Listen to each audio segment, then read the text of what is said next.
A property owner is suing the town of Henderson and the developer who plans to build more than 100 cabins on Hovey Island. The lawsuit filed in state Supreme Court on Monday accuses the town of violating state laws when it approved a zoning change for the island in December.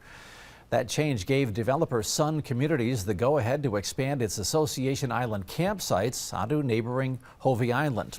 The lawsuit, filed by a property owner on nearby Snowshoe Bay, claims the town violated the state's open meetings law and failed to properly complete an environmental review. For those reasons, the suit argues the zoning change should be voided, which would halt the project.